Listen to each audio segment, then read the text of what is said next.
Okay, hello. I'll start a little bit early tonight, just saying hello to everybody at first. So we have Toan. Thank you for your nice message, Toan. And Le Tui, thank you. And Kuang Pham. Mai Tran, thank you for coming this evening. And so far we have 4 members here. More people will come. And Dr. Duke is recording, so very good. And let's see. So tomorrow, Monday, is the start of the work week and the education week for our younger students.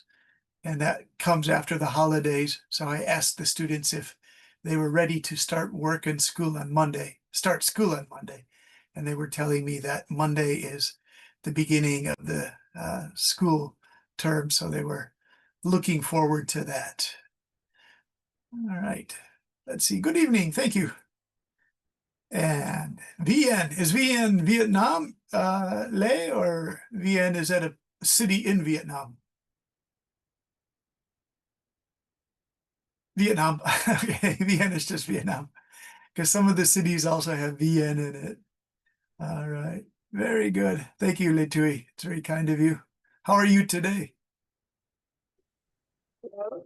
I'm good. Thank you. I like saying hello to everyone because then we can check the microphones and they're good. So tomorrow is the start of the work week. Le Tui, are you in education or business? In education. Education, yeah. So for tonight, I tried to An English teacher. Yeah. You told me last night, but I forgot because there are so many students, right? Yeah, yes. I often forget information like that. Sorry about that, right? Okay, so education. Let's see, Toan, how are you? Oh, I'm so tired. I'm Yeah. Play football with my colleagues, Okay. and I so tired, and but I'm trying to study with you. Oh, thank you, Toan. I used to play football against Chinese students at Northwestern University in Chicago, but they told me my style of playing was too aggressive as a midfielder because my family is Irish and my friends are British. So we play a more aggressive style soccer or football. So that was many years ago. That was 25 years ago. So, okay. Let's see. We have Kuang Pham. Nice to see you also. Thank you for coming. How are you Nice today, to see Kuang? you, Brendan. Yeah. Having a good day. Yeah, you get that. It's in Seattle from Seattle. Oh, you're in Seattle. My Yeah. nephew was a lawyer in Seattle for many years. I'm looking Oh, at really? there. He lives somewhere there. And from behind me, the background. Yeah. See, he was in a neighborhood. It was mixed. It was a retirement neighborhood for Black people who were in the American Air Force, and they were a very Uh-huh. tight community. So he and his wife wanted to buy a condominium with 2 bedrooms, but the people in the building were really strict because they were old military people from the Oh. 1960s, 70s, and 80s. So he would always get into fights with them in the residence meetings because he's a lawyer. He would put pressure Uh-huh. on them. He's not a bad guy, but he's just very stubborn. And he had a favorite drinking bar. He would go there. And he and the bartender, many people in Seattle have that big beard, Kuang. Oh. The Yeah. bartender had one of those big beards. He was a very nice guy. And I was there at Christmas time 8 years ago. And Oh. yeah, the weather was a little bit cold and rainy. It reminds me of Taipei, Taiwan, where I lived for a year. Yeah, coming soon, coming soon. So this Yeah. is autumn. So yeah, the weather is more colder and colder. Yeah. Yeah. Do you know my mother and father lived in Seattle from 1953 until 1959? I think it was 6 years. So Uh-huh. 3 of my brothers and sisters were born in that city, and they really love Seattle. But when I was there, I thought the weather was really cold and rainy at Christmas time. I was kind of shocked. Actually, you can experience the 4 seasons here in Seattle. Yes, 4 seasons all in one day. But it's a Perfect. beautiful city. I was just surprised because the prices got so high. You know, I had been in Japan for 4 years, and then I went back to Seattle to visit my nephew. I was surprised, like, to drink one beer and eat a hamburger was like $35. I was That's really right. That's right. That's right. Very expensive, expensive. very expensive city, yeah. But Yeah. he moved down to Portland, Oregon to be a lawyer there. He just felt that he could buy a nice, good size house in Portland, Oregon, because the Yeah. prices were cheaper there. He's happy, but he has to take the Oregon state lawyer license test, and so he's studying for that. So he's a funny guy. Yeah. Yeah. Great. All right. So I want to start today because we're 2 minutes into the class. You did a great job on those hedging words. I wanted to see if Hui was here. Hui drops in from time to time. He's a classmate of ours. And Hui and Dr. Duke and I, we had a small debate in late July, early August. It was a friendly debate. But the debate was about using hedge words that are weak or strong.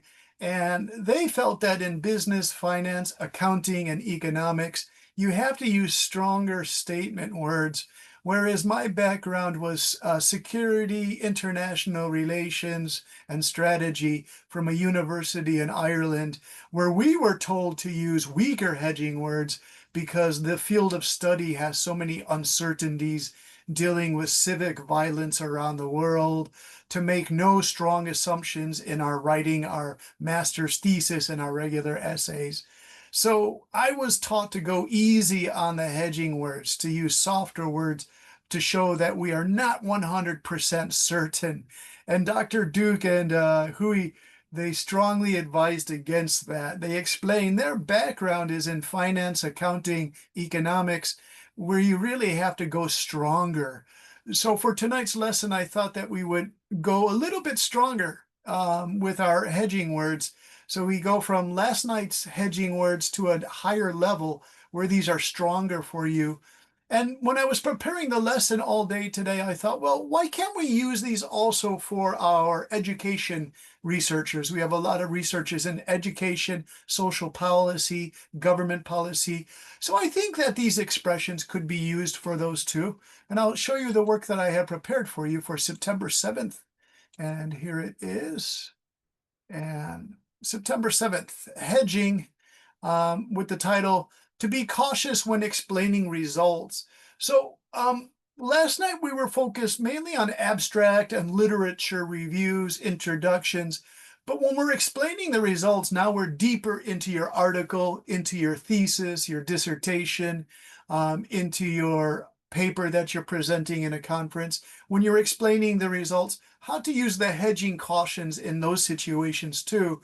But at the same time, to go a little bit stronger in the language you use. So I explain again what I just described, that this is part 2 of the debate between Dr. Duke, myself, and Hui, who lives in Kuala Lumpur, Malaysia. The topic is a continuation from late July, early August, where we had a debate with social sciences versus business, accounting, finance on the topic of how confident do we want to be with our assertions, the things we're going to say. In the following phrases used for being cautious when explaining results, there was a feeling among some of our members that it is necessary to use stronger words in papers or articles having to do with business, finance, or economic analysis. We should remember that as we explore some new phrases for using caution in explaining results. But first, let's familiarize ourselves with these words. So remember, the focus is on explaining results in your research in an article or paper or presentation.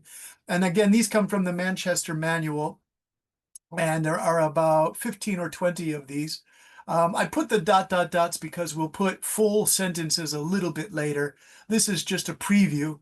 So we have this inconsistency may be due to, and this word may and could, these two were thought to be too weak by the good Dr. Duke and Mr. Hui. So again, we'll leave that open for tonight. When they join us later, they can give us their impressions. A possible explanation for this might be, again, they felt maybe might be a little bit too soft. This one sounds very British. This rather contradictory result may be due to, this is very British sounding. I came across this in my own research. I think it's charming. This rather contradictory result may be due to, but it would sound great in presenting at a conference to use this expression if it's an international conference. If there are researchers from Malaysia, Singapore, South Africa, Australia, they're quite used to the British phrasing. So the British phrasing, I mean, this rather contradictory result is something Americans wouldn't usually say, which is interesting. Okay, this one is a little too casual. It sounds weak. It seems possible that these results are due to this. This is very weak sounding, but I included it. It seems possible that these results are due to. This means you're really not sure. So there's a lot of uncertainty in that phrasing. So I'm not sure if you would want to use that. Now, these two I really like because we're really going to use these a lot tonight. The observed increase in X could be attributed to, and the possible interference of X, any factor, cannot be ruled out. These are excellent phrases because these are quantitative expressions for quantitative analysis in the finances and the economics, but also in the social sciences, when your article or your paper is relying heavily on a quantitative analysis, these would be excellent with observed increases in your statistics and your data, or possible interference by another factor in the data. Really good stuff. Okay, this one, there are several possible explanations for this result. Fairly neutral. I have no real impression of that. It's standard. This one I really like. This one has more certainty to it also. This feels really certain. There are two likely causes for the differences between this, and this. Two likely causes. There's some good confidence built into that phrasing. I like it. There are likely two causes. It means that you've really narrowed your choices down to two causes in your research. A possible explanation for these results may be the lack. This is very cautious as well, but it's phrased very formally. But again, it's a possible explanation. You're being very cautious there with your hedging. This one, since this difference has not been found elsewhere, it is probably not due to, now this is somewhat complicated, sophisticated phrasing. This belongs in a literature review. It says the focus tonight is on explaining your results, but this would be a real literature review. Since this difference has not been found elsewhere, it is probably not due to these factors. Our research on your team shows that this is when you're doing the literature gap. So I'm going to include that here in my notes for tonight. This is definitely associated with a literature gap that you and your colleagues or by yourself want to address in a literature gap. This is excellent phrasing for that. I'm going to put that in red there for you. Okay. The following three phrases have a quality to them that makes them stronger statements. I explained all of these here, but this is what I'm really going to focus on tonight because I feel that this really makes a nice bridge between the quantitative and qualitative parts or aspects of a research project or article or paper. So this is where it gets more in-depth, definitely more in-depth with examples. So let's focus on these three because they are good compromise for researchers who need to use stronger hedging words. I left out the G there. Hedging words for their findings, okay? So we'll start with the observed increase in X could be attributed to, and we need an example here. I enjoyed last night where we were taking chances, taking turns reading. So Leitui, would you like to read? From here to here, there are 5 examples for each one, and this will allow for your presentation practice, I suppose. What do you think? Would you like to try reading these for us? Yes, that's okay. Yeah, so the first one is about the economics, right? The observed increase in consumer spending could be attributed to recent reductions in interest rates, which lower borrowing costs and encourage household consumption. Finance. The observed increase in equity valuation could be attributed to investor optimism following the release of stronger than expected quarterly earnings. In accounting, the observed increase in reported net income could be attributed to changes in revenues recognition practice under the updated accounting standards. Social sciences, the observed increase in voter turnout could be attributed to the implementation of more accessible early voting procedures. And in education, the increase in student engagement could be attributed to the integration of interactive learning technologies in the classroom. Yeah, it's okay. I tried to cover all 5. Nice reading, Lei Tui. Very nice. Thank you. Let's see, this one I'm kind of laughing at because there are many accountants that work with Dr. Duke, and the revenue recognition is one for accountants. What constitutes income for a corporation or for an individual? And this is a wonderful topic, by the way. Revenue recognition. How do you describe what revenue is? And there's some good arguments there. All right. Toan, would you like to read one for us? We have the next one is the possible interference of X cannot be ruled out. This one is definitely more challenging for us as an example, but it is very useful. So I'll highlight these. Would you like to read these, Toan? Okay, Brandon. Yes. Economists, the possible interference of the government subsidy cannot be ruled out in explaining the distortion observed in agricultural commodity price. Finally, the possible interference of algorithmic trading cannot be ruled out when assessing the sudden volatility in bond markets. Accounting the possible interference of managerial discretion cannot be ruled out in the estimation of impairment loss.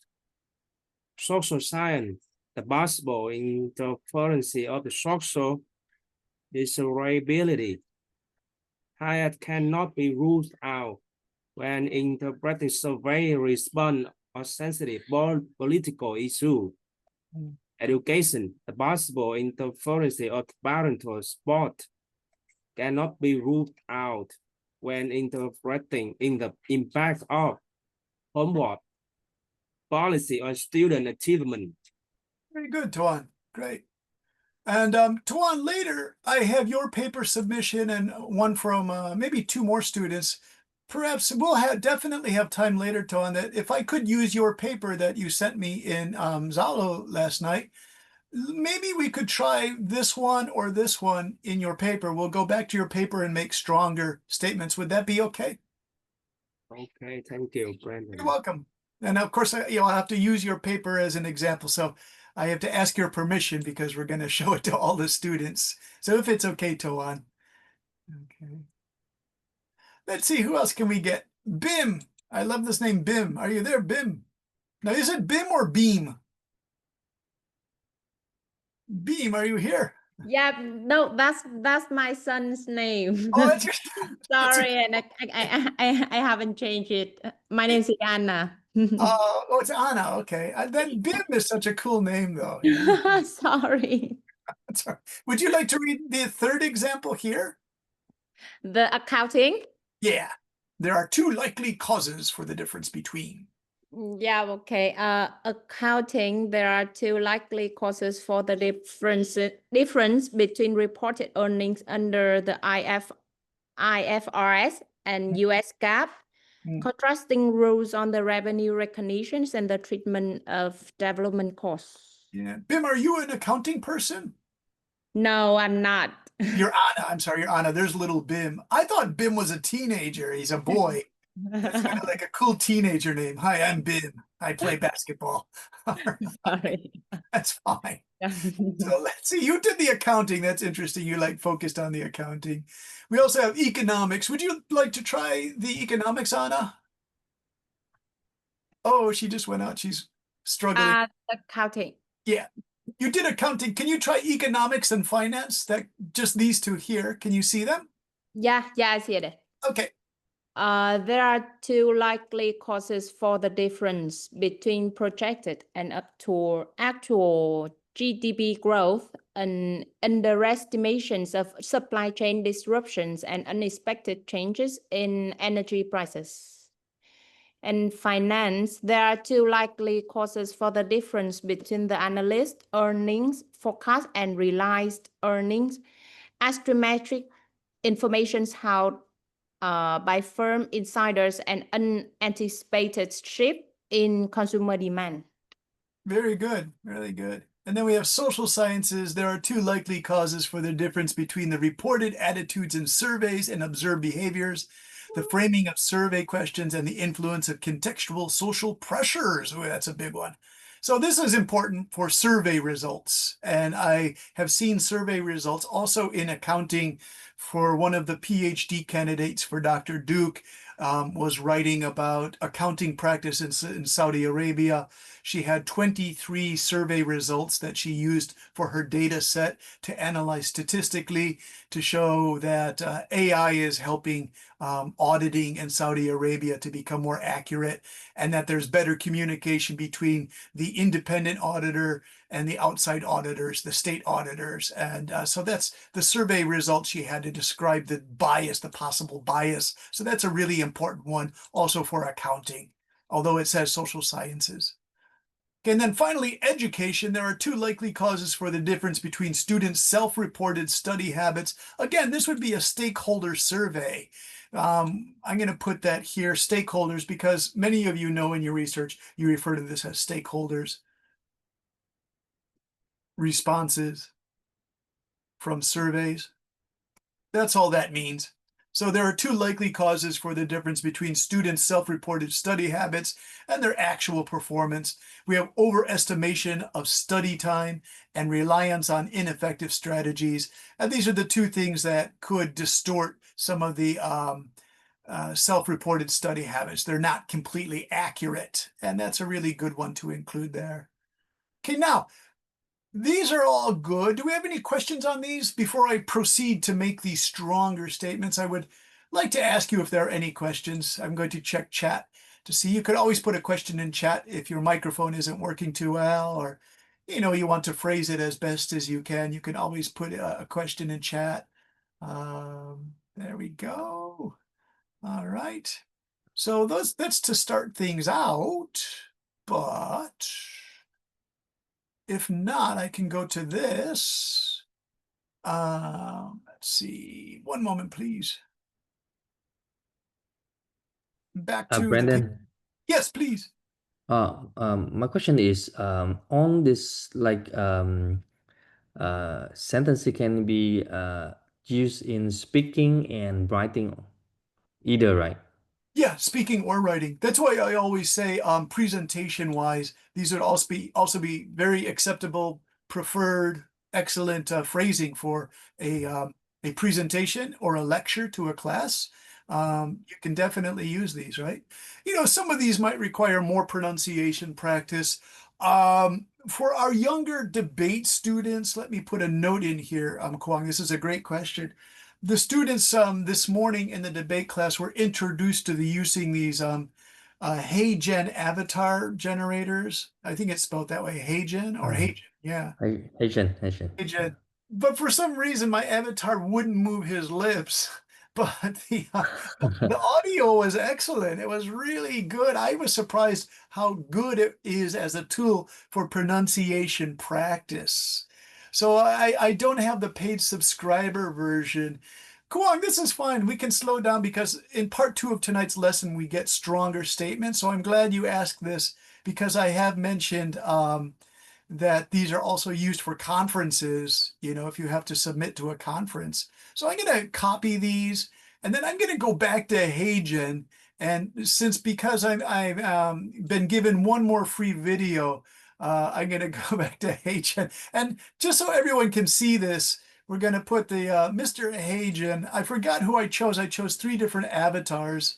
I want to do a quick avatar video here.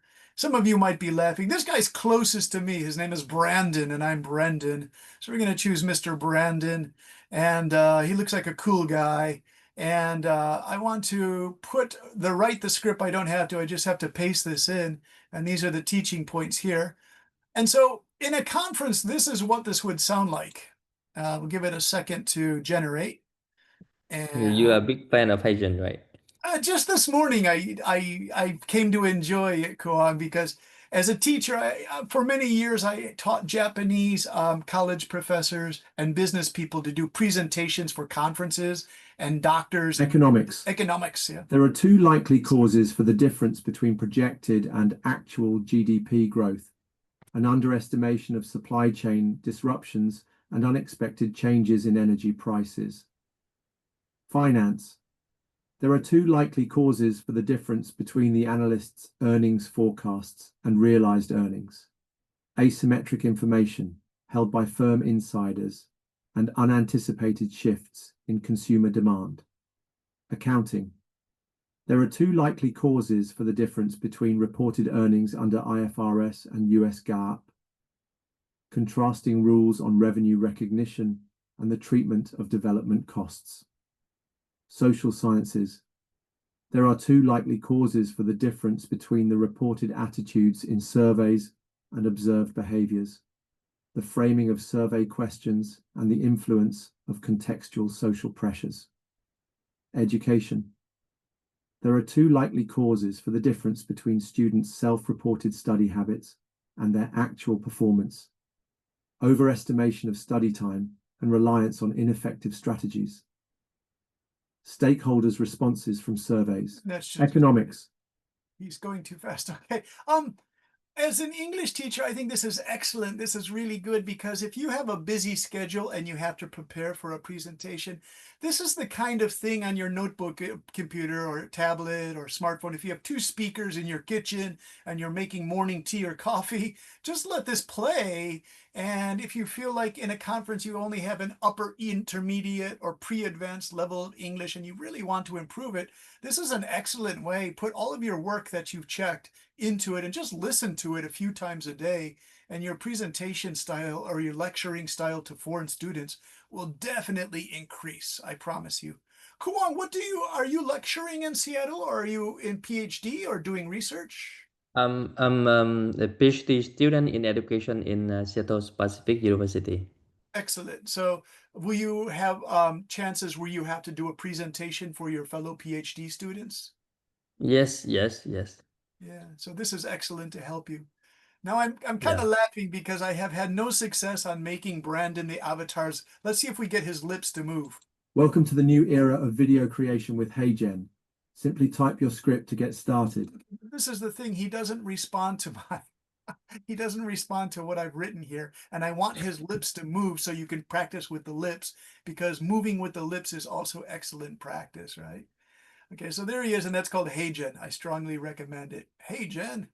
Okay, and our younger students are also really funny. They said, does that mean like, hi, Jennifer? Hey, Jen. I said, yes, that's true. That's very good that they could understand that. So it's kind of a friendly way to say, hey, Jen, to an old friend named Jen. I thought that was really funny. Okay. Our young students really impress me. And so I asked one of our members in class, Mr. Hui, I said, do all kids in Vietnam speak excellent English? And they said, no, those are just the kids on your program, Brendan. Their parents want them to study debate and writing with you. So they're not all that good, but the ones I teach, they're excellent. They understand really sophisticated jokes in English. Okay, so this is part 2. I highlighted below here. Now we're going to get a little bit stronger in our language. And so we have, additionally, we could strengthen these statements further. They are still somewhat cautious, but a little more confident. The phrasing here is also more difficult. We have to use more skill in these examples because as the confidence level rises, along with it, the complexity, the difficulty of the expressions increases too, I noticed. So we have stronger. The observed increase in X is most plausibly explained by, or the observed increase in X appears to result from. So when we had the original one here from the Manchester notes, it's the observed increase in X could be attributed to blah, blah, blah. But for my academic writing textbooks, I got these two examples that are much stronger, actually. So again, stronger. The observed increase in X is most plausibly explained by, or the observed increase in X appears to result from. So let's fill in those two variables, X and X. So examples from educational studies. The observed increase in student engagement is most plausibly explained by the integration of interactive learning technologies in the classroom. The observed increase in standardized test performance appears to result primarily from targeted after-school tutoring programs. The observed increase in peer collaboration is best understood as stemming from the adoption of project-based learning methods. This last one is really interesting, but it is somewhat complicated.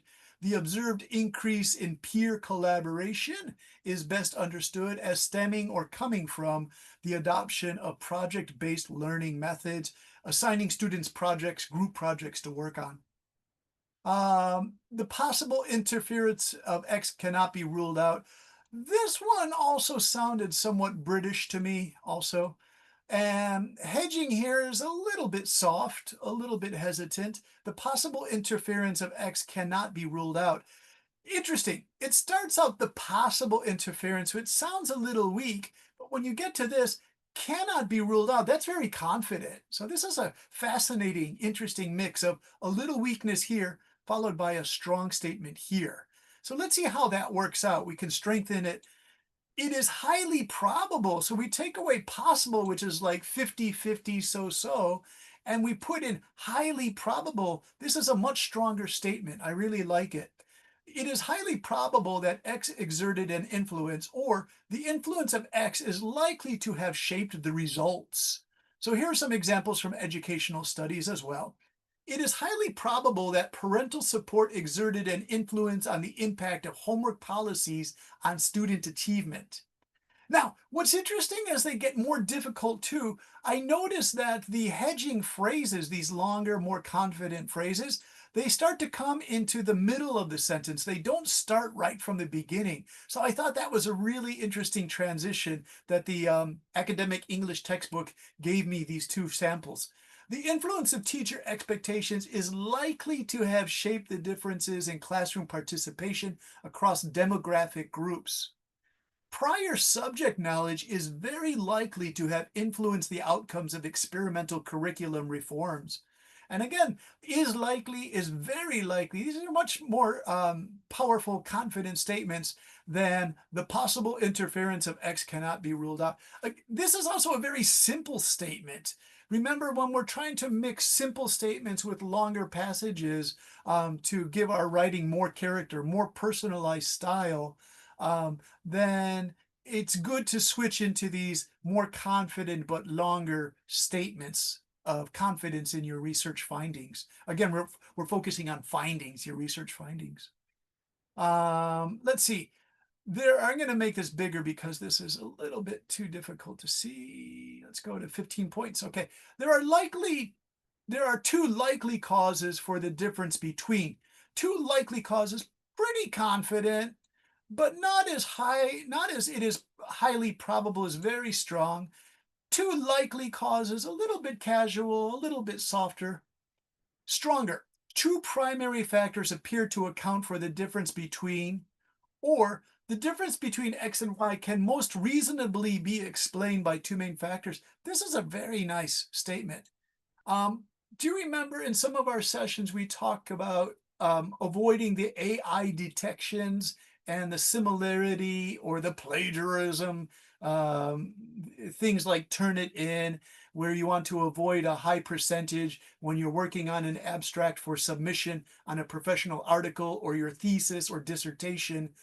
If you look at this language here, I don't really see this used in ChatGPT or other sources. I really don't see it used very often in the responses. AI is always so super confident it avoids phrases like this. And so this is why I would strongly encourage to use a phrase like this. the difference between X and Y can most reasonably be explained. It's very stylish. Can most reasonably be explained by two main factors. So by all means, try to use this style phrasing. Okay, next, I'm going to make these a little bit bigger. Okay, so two primary factors appear to account for the difference between students' self-reported study habits and their actual performance: overestimation of study time and reliance on ineffective strategies. Okay, so that starts right at the beginning. The difference between outcomes in urban and rural schools can most reasonably be explained by two main factors: disparities in access to qualified teachers and differences in resource allocation. This is a really interesting study for our education, for me as well, urban versus rural schools, because I did research on this for the country of Syria prior to the civil war starting in 2011. There were unbelievable disparities between the capital Damascus and a center like Aleppo versus the northeastern parts of the country, were very poor rural areas with Kurdish people there. That's the demographics. And the rural schools were really terrible. And the United Nations wanted to give a lot of money to these rural schools because the children can have breakfast and lunch there, and it helps with nutrition programs. But the 2011, well, actually, starting in 2006, 7, 8, and 9, there was a terrible drought in Syria. So children stopped going to school because they had to help their families to get money so the family could stay together in an extended family. So they stopped going to the rural schools. So the disparity became much stronger. They became even more poor, and they suffered malnutrition. So this is actually a really serious education debate topic. It's really fascinating for me to see this. Okay, and then finally, two primary factors appear to account for the difference between online and face-to-face course evaluations: the nature of the instructor-student interaction and variation in perceived workload. This one's really funny. If you have younger students in secondary school, perceived workload, the student always feels that they have so much work, but perhaps the teachers and the parents, they say your workload is not so stressful. So it's a perceived workload, okay? So I have these and I want to use these. I'm going to do two styles.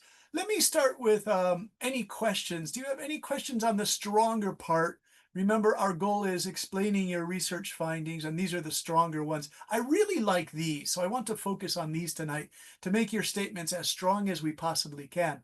So let me stop the share because I want to now switch to Kuang's proofreading that he sent me. And it was a nice message from Cece and Kuang. Thank you so much. Let me see. Do we have it here? Hey, I have to find this. Sometimes it's difficult to find all my messaging. Okay, so let's see. We have Wulong, and that's a long time. Where? From my friends list. I don't use Zalo so much, so I want to make sure that I get the right one here. And this should be easy to see. No, very strange. I can't find this. Oh my gosh, accept all of these. Okay, one moment, please. I'm having difficult time finding Kuang. Kuang, do you have the original? Oh, I see. We have Toan. Okay, Toan, I'm sorry. It's Toan. Kuang, I'm sorry. I made a mistake. It's Toan who sent me this one here. And let me see if I can do this. Okay. I'm going to copy all of this. Yeah, okay, here we go. And I don't want to do that. I want to, sorry, I'm talking to the Zalo right now. And I want to copy.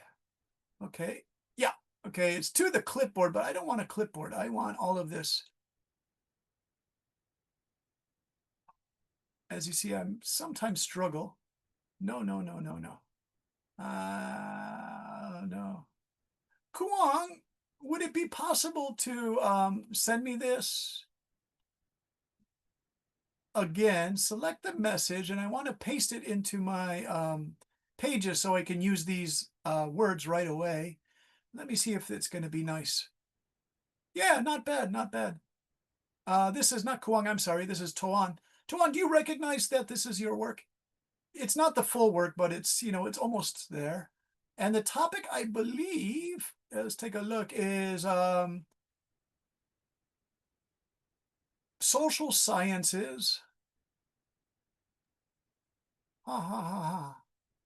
Okay. Political economy. Political economy. Sorry, I didn't recognize it, Toan. Apologies, Toan, that I didn't see that. Coordination of linkages is an activity. I'm going to look for your results in this passage now with the students. Coordination of linkages is an activity to ensure the completion of linkage objectives through a coordination of localities' efforts in a given region in implementing these activities. The aim of coordination is to ensure that the alignment objective is achieved at the lowest cost and risk. For effective link coordination, certain conditions must be met. According to Vandenberg, Braun, and Van der Meer, this condition is the ability to mobilize and motivate all stakeholders of the regional link to participate in the generation of new ideas, develop new ideas, develop and implement specific policies to adapt to the basic movement of link development, and to create conditions that ensure sustainable development.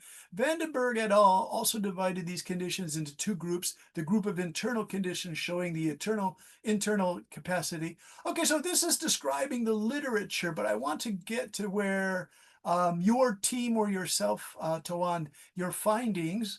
Let's see. Dun, dun, dun, dun, dun.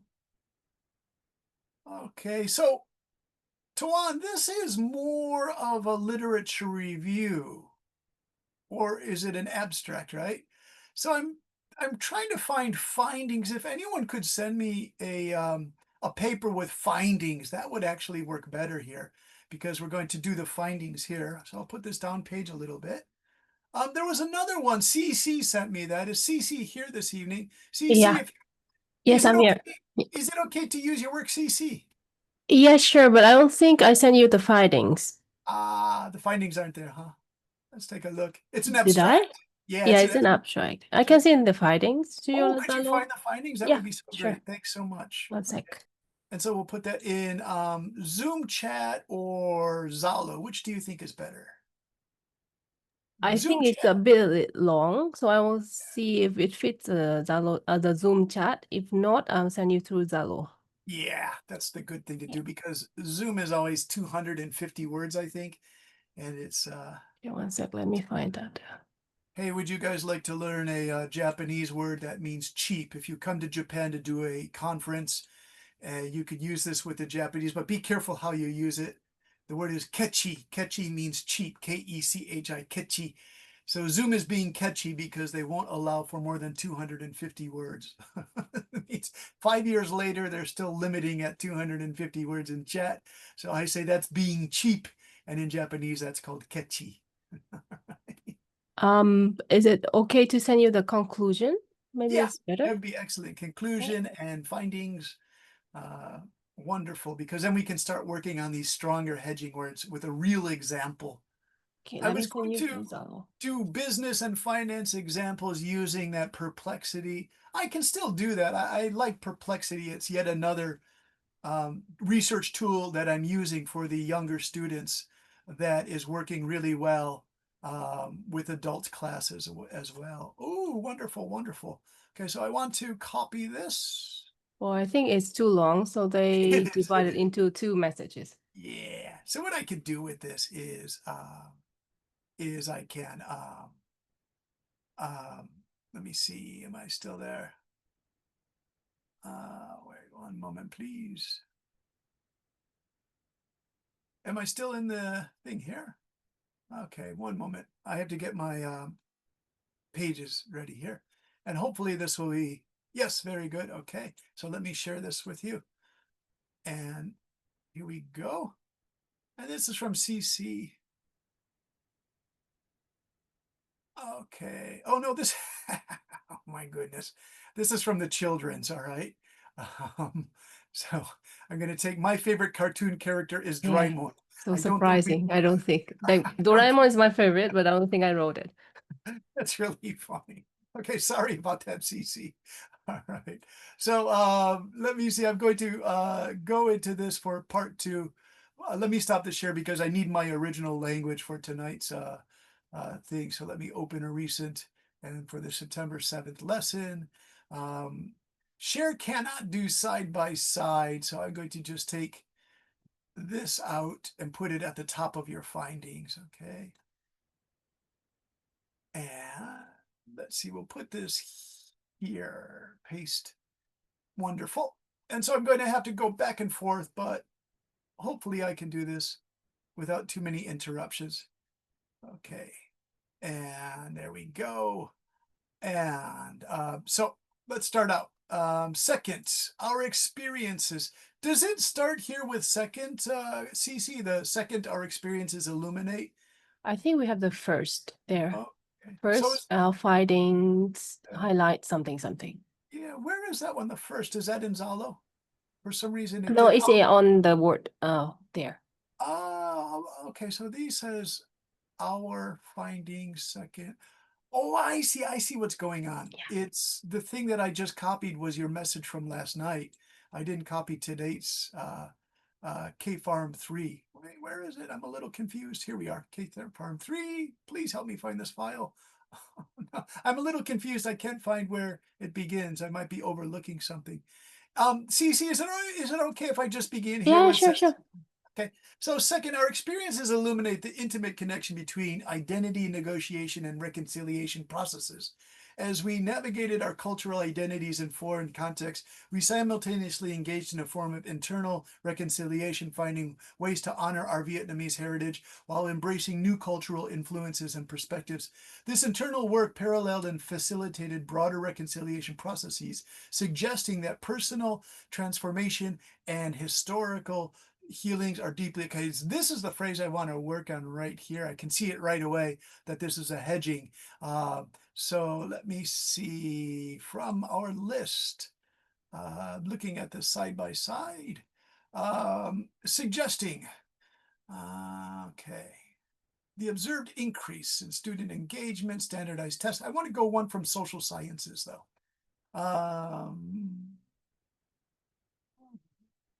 Stronger examples from education. These are mostly all from education though. I need a, okay. I see what it did. Okay. I'm gonna have to go back into a little bit, well, not observed increases, highly probable. This internal work paralleled and facilitated broader reconciliation processes, suggesting that personal transformation and historical healings are deeply entwined. So my phrasing, I'm going to have to work this out. Let me see. And remember, if you don't like these choices, as I always say, you don't have to use them. You know, it's up to you to make this. So it is highly probable that. Okay, let's put that in and see if that has a good, oh, there's a word that can be used also called alliteration. Is it alliteration? I'm not sure if I'm using the correct word there, but let's highlight that in blue. Okay, so this internal work paralleled and facilitated broader reconciliation processes. It is highly probable. Okay, so we could put a period in here, because then we don't need suggesting. We can start here with this. It is highly probable that, and we don't need to that because that's that. Okay. It is highly probable that personal transformation and historical healing are deeply intertwined. I like that. I kind of like that, CC. This insight aligns with holistic approaches to reconciliation that recognize its multi-level nature. Now, just some advice for this. Since I only used one hedge here, I would just leave it at one hedge per paragraph. If you use too many expressions along the hedging, it's called shotgunning, is when you just keep firing your shotgun at a paragraph. It can also be described as overkill. It's where you're really trying your best. Overkill is when you're trying it too much, you're using it too much. So see, if we just put one nice little stronger hedging here, one little substitution here, this might sound I see. stronger. Okay. Yeah, I think a problem with writing findings and conclusion is that I tend to use a lot of suggesting. Yes. Yeah, I think So- a lot of suggesting, I think. So we're going to replace those suggesting with all these extras. How does that sound? Thank you so much. Hey, this is a nice phrase, CC. Third, our study underscores, this is excellent, the power of personal connections and bridging. Be careful with underscores, though, just because on the similarity detection, one of the warnings it gives out is to use underscores. It's used a lot, but sometimes it's so important to use because it's your personal expression, and you can become quite defensive about that in a situation where they say, oh, the similarity score on this is too high by turn it in. But see, this works really well. It's phrased really nicely, right? So I wouldn't change it.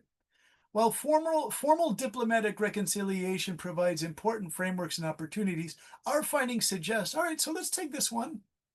Our findings suggest that meaningful. Our findings, let's take away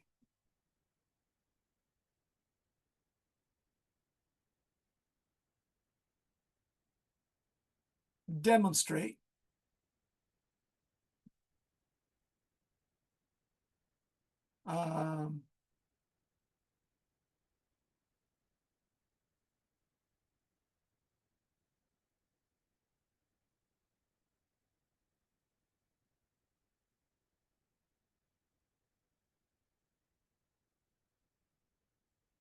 And we'll make that a just, let me see.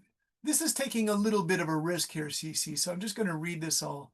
Our findings demonstrate a likely causal relationship. Ooh, I like that better.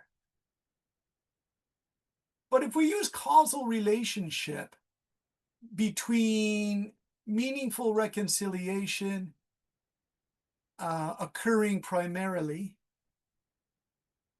through two R's, occurring primarily through interpersonal relationships, a causal relationship in meaningful reconciliation. It kind of works. I think causal relationship in meaningful reconciliation Yeah, we need an and yeah. and probably mutual understanding. Like reconciliation occurring primarily through interpersonal relationship and You got it. Thanks. That's what I was trying to find, and you figured it out. Nice work. Really nice work. Let me try again. While formal diplomatic reconciliation provides important frameworks and opportunities, our findings demonstrate a likely causal relationship in meaningful reconciliation occurring primarily through interpersonal relationships and mutual understanding, empathy, and shared humanity. And then I would end it there because it gets really long. Can flourish. Where can flourish would be a little bit awkward here, and shared humanity can flourish. Let me can we think about just this. delete that? Yeah, it just gets really Okay. long. So Yeah. can flourish is very nice. You know, it's a nice stylistic thing. So again, sometimes I'm hesitant to take out a really nice phrase like can flourish because it's a nice, meaningful, personal style, CC. So again, I like to read through these 3 or 4 times. This is how I do my proofreading and editing. And what's even stranger, CC, is, you know, I study how to play guitar. So I find myself doing the melody of the language with my hand just late at night going, does that melody sound good? So I'm going to check this for melody, CC. I see. Oh, Please steal your tips. So here we go. While formal diplomatic reconciliation provides important frameworks and opportunities, our findings demonstrate a likely causal relationship in meaningful reconciliation occurring primarily through interpersonal relationships and mutual understanding. And oh, it's wonderful. I think we achieved something really good here, CC. So I'm going to highlight this all in blue. There's an expression in English.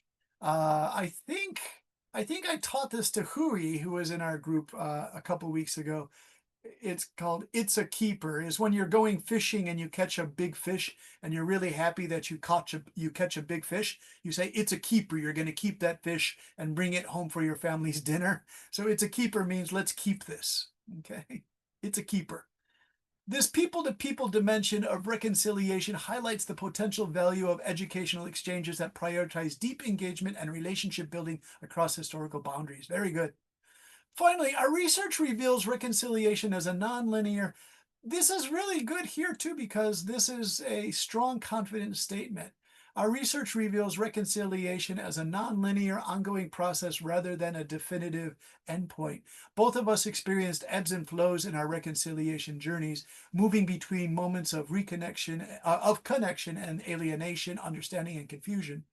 This complexity challenges simplified models of reconciliation. Oh, okay, here's another suggestion, CC. Let's see if we can work on this one too. And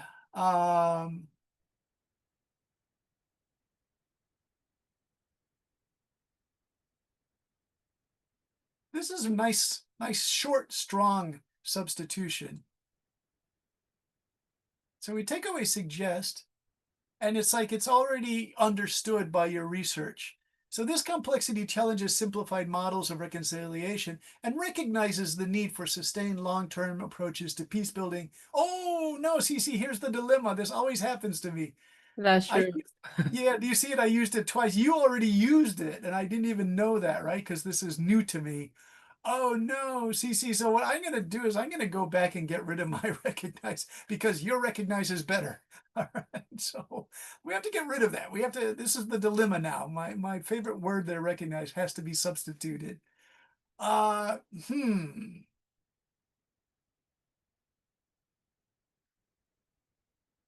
me start again.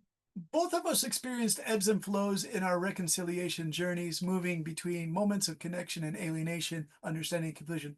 This complexity challenges simplified models of reconciliation.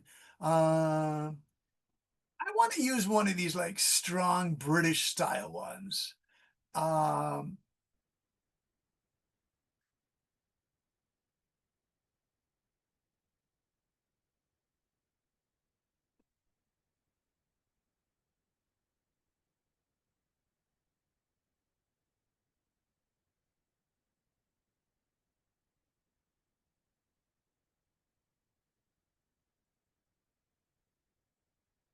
What do you think? Let's try it again. This complexity challenges simplified models of reconciliation and the need for sustained long-term approaches to peace building that recognize and accommodate this nonlinearity cannot be ruled out. Because we're addressing the need for. Cannot be ruled out. There's one British thing here that says cannot be questioned. This I wouldn't use. It's too formal and it's very, very confident. Cannot be questioned. I like this. Cannot be ruled out. This leaves it the possibility that there are other alternative explanations in your findings, but it works kind of nicely here. CC, do you like this one? Cannot be ruled out. I like that part, but then I think that the sentence now becomes a complex sentence, I guess. A little awkward. Yeah, because the subject is not paralleled. So this complexity challenges simplified models of reconciliation. And What do you think we put it into 2 sentences? that's always a good one. How about this one? Demonstrates the need for sustained long-term approaches. Demonstrates the need. Demonstrates is a strong word. But let's see, let's go with your approach. This complexity challenges simplified models of reconciliation and demonstrates the need for sustained long-term approaches to peace building. Then we could start here with these long-term approaches. This is really interesting. Cece, I'm glad I chose this one. Thank you for submitting it. I like repetition in my writing because sometimes people are reviewing your article and then they're thinking, what is the subject? What are we discussing here? So do you see how quickly I repeat it? A little repetition sometimes is good, you know. So this complexity challenges simplified models of reconciliation and demonstrates the need for sustained long-term approaches to peace building. These long-term approaches recognize and accommodate this nonlinearity. Oh, it works really well. I really like that. I think we've done some good work there, Cece. Thank you so much. You're welcome. And let's see, we have about 5 minutes. We can do some more until the good doctor comes. I like to refer to anyone who has a PhD, I refer to them as the good doctor. That usually it's a medical. You sure? Well, usually it's a medical doctor. Like I have a really good Japanese medical doctor that I go to once a month. But if it's a PhD doctor, I like to use it as just a fun term for Dr. Duke. I call it the good doctor. But as he said, are you sure? Because Like, sometimes- I guess she's a great doctor, not good. So because that's sometimes these academic supervisors can make life difficult, right? Okay, so these insights have significant implications for international education policy and practice. Okay, I want to tackle that other suggest here, CC. This is a lot of fun because we get to substitute all your suggests, right? yeah. And I hope we're making really good, solid progress here. Account for. Oh, okay, right there. They account for. Account for is very explicit. Can most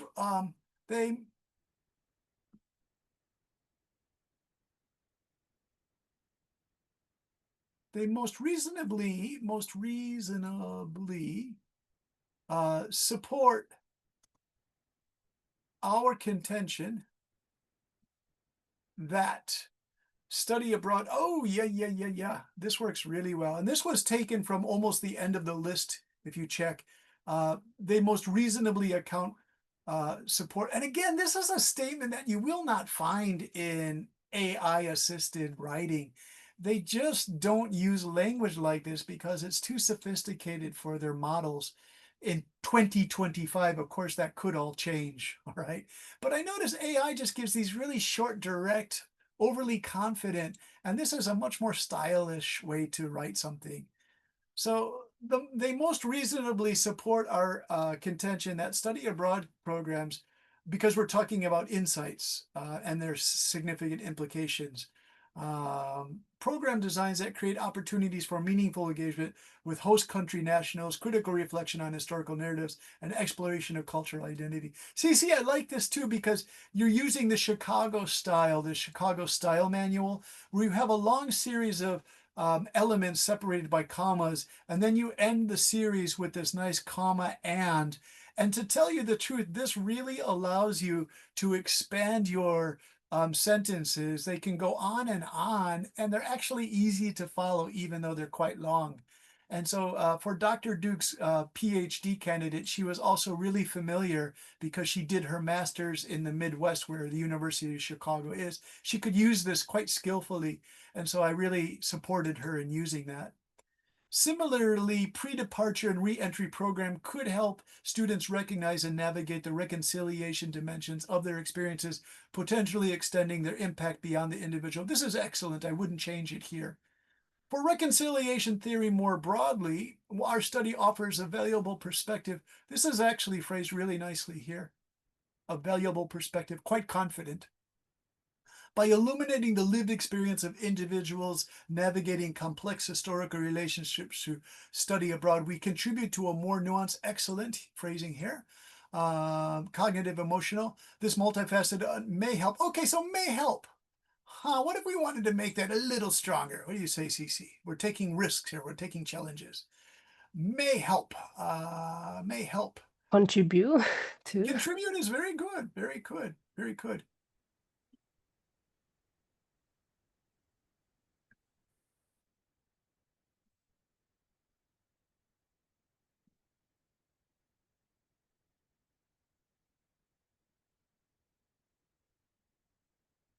Okay, this multifaceted understanding has, because it's a agreement there, this multifaceted understanding has the potential to contribute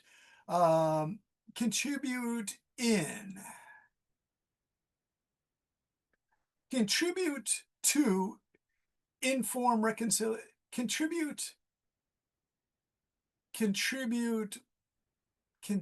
potential to contribute, I'm sorry, I'm stumbling with this, with informing reconciliation initiatives. There, that's better. In various contexts beyond educational exchange. So I like this. And I'm going to ask your impression. What do you think, CC? This multifaceted understanding has the potential to contribute. Good confidence level, I believe. Okay. As we conclude this chapter, we recognize that our research represents just one small contribution to the broader project of understanding and facilitating. So this is a little difficult because you have contribution here, but then I use contributed here. So here's the verb and contribution as a noun here. Oh, that might be problematic. We'll have to think about that, Cece. Okay, comparative studies, examining, identify, research. Okay, this is good, good, good. We believe.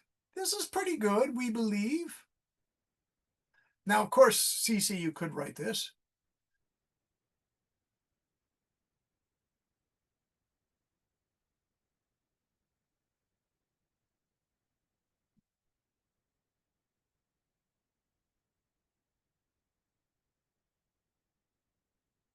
What do you think? We confidently assert. We feel confident. We feel confident in asserting that our collaborative autoethnography offers valuable insights into the lived experience. I don't know. Is Cece still here? Your microphone went out. Yeah, I'm still here. What do you think of that one? We feel confident in asserting that our collaborative. Yeah, it's like too confident for me. I'm not sure that I'm Confident. that confident. No, thank you. That's excellent. Okay, so that's too confident. We feel confident in asserting. We stand behind our findings, right? We feel confident in asserting. We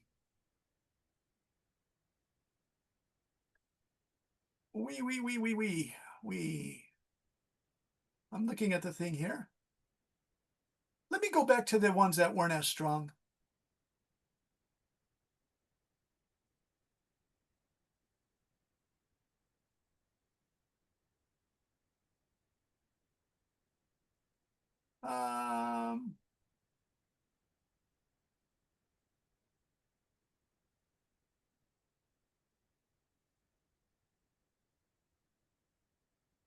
Let's see.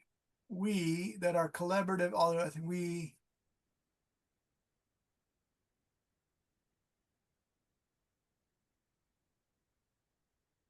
Well, do you think just keeping it simple like that would be okay? We feel that our collaborative autoethnography. We feel, and I think the confidence level is a bit low. Don't you think so? Or feel, right? We feel. We here's a great one. Now that one is never detected by ChatGPT. It's a Wow, real, I posted.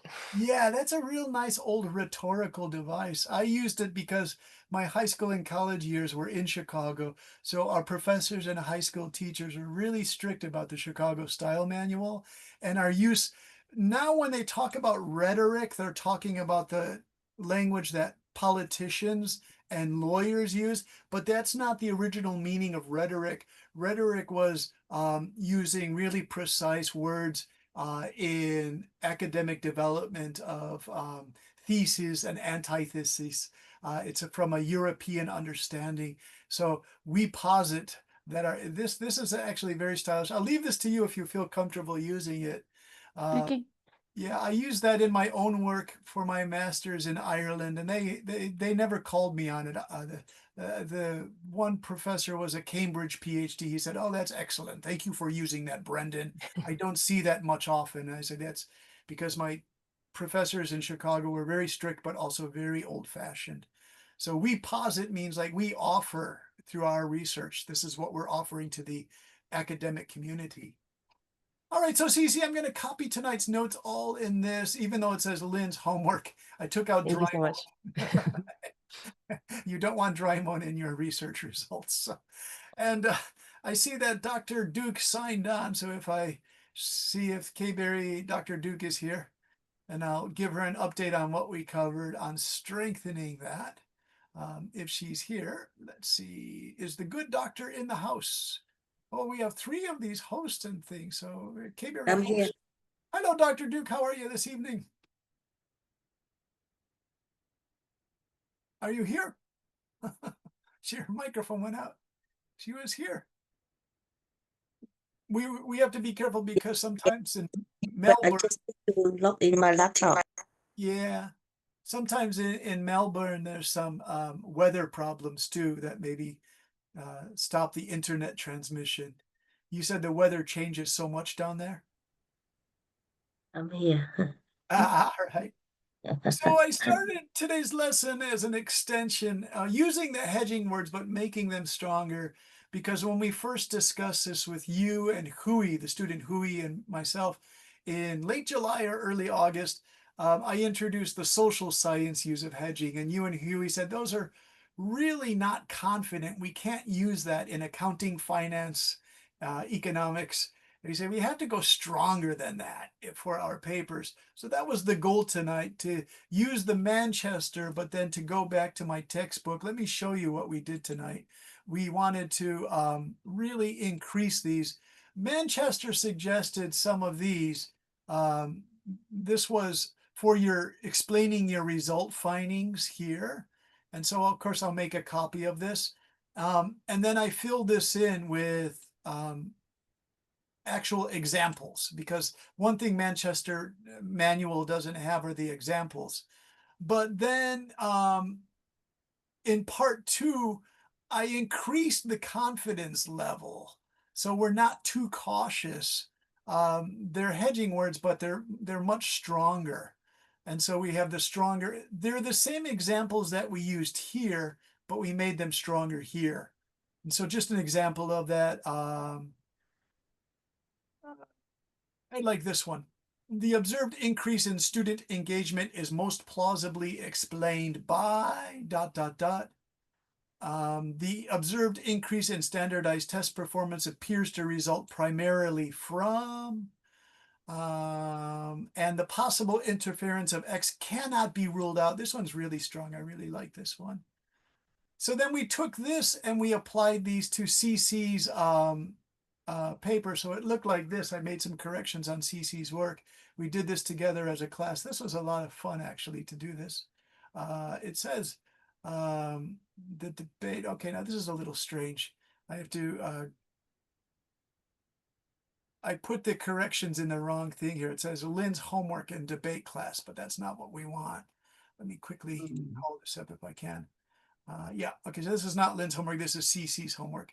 And so this is only the first part. So all of these blue ones were sort of lengthy edits that we did just to put in stronger, because CC said that she uses suggest too often in her findings for the research. And so this is I believe this is a qualitative paper or article. And so we changed to, it is highly probable. Our findings demonstrate. So we really increased the confidence level on these.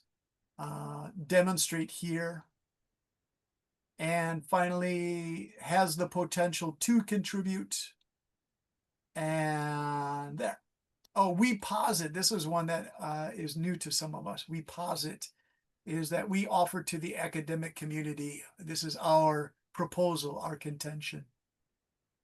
So that's what we worked on for the students. Hedging for your research findings, but using more confident expressions from the Manchester book, but also from my academic writing books.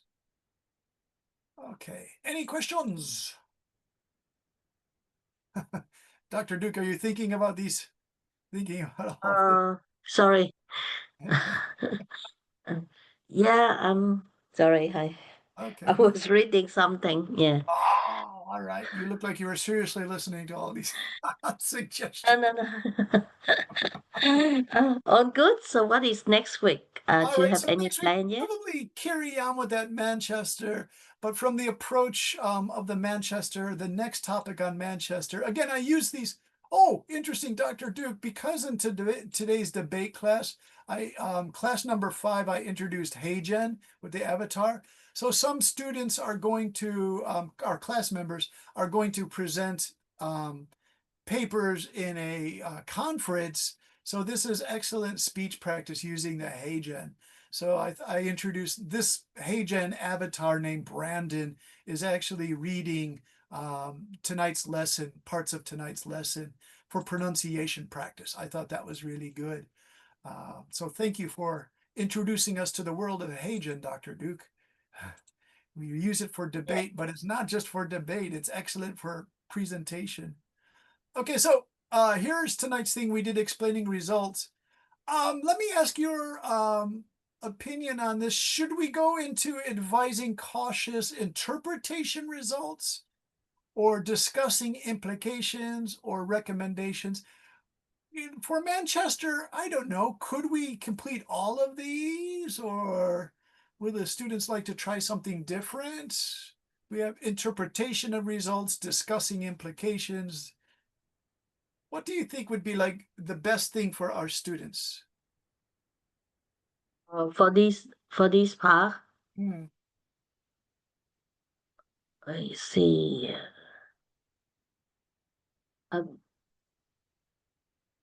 Sorry, I don't understand the questions here. So which well, part is, yeah. Tonight we covered findings, giving explanations in our findings. And last week we were just introducing hedging words, but this was the hedging words last week was for abstracts, and it was for literature reviews. But these explanations were really good because this is at the end, the findings, the explanations and the findings, the conclusions to papers. So this is excellent. We really covered major parts of the thesis or dissertation process. So interpretation of results, which is kind of close to findings, but it's interpretations. Again, the Manchester is so exhaustive. You know, the word exhaustive meaning it has so much information that maybe we have to decide what we want to use to cover and what we don't want to use to cover. So interpretation, we could leave it to the students to vote on if they want. They're all researchers, I notice, you know. Or maybe, next class you put it in AI and see what AI recommend. Yeah, absolutely. What do you think is most important for academic researchers who do present at conferences?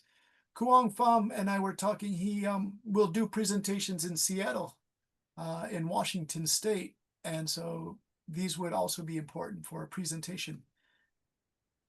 Okay. Yeah. All right. Brendan, may I recommend that, the participant, the student will send you the homework during the week, their content Yeah. on, whether it could be their own writing or it could be AI generated. And then, they maybe using one of the AI detector tool, Yeah. right? And then, they had similar like last course. And then when it is highlighted, right, it is high percentage of AI AI style or AI writing tests, then Yeah. you can based on this Manchester recommendation, and Yeah. then advise them how to Yeah. humanize it. Yeah, So right. the homework, maybe two parts of the homework. The students just have one paragraph like we used tonight with CC and other students. And then if they could run it through the AI detectors and tell me what score do they get, and then I'll start Yeah. working on it. Okay, so you have to run it through your own AI detector because you choose one that really frustrates you, that you really have problems with, that's really severe, really strict, and you don't like it. And then I'm going to change it using Manchester for you throughout the week. And we can even do some of that in class because our student Hui said, teacher, can you show us the process of doing this in class? So I really should choose about 3 or 4 of those. So what we could do is for this part here, interpretation, these 5 extra objectives, we can wait on this. And so next week, Saturday, we'll do the AI detection work. That will be our goal. So in Zalo, I'll write that as the homework. Please create a paragraph and then see with AI detection if it detects that. And then I will check your homework and try to put these Manchester phrases in. So it's 3-part homework. Okay. Okay. All right, All right. everyone. So good. Thank you. I really All enjoyed right. it. All right. Thank Bye-bye, you, Brendan. everybody. Take care. It was a pleasure to teach all of you, Kuang and Chao and Cici and everybody. Bye-bye. Bye bye. Thank you. See you next week. Rồi. Mọi người đợi Đức stop cái này, Đức tạo cái mới rồi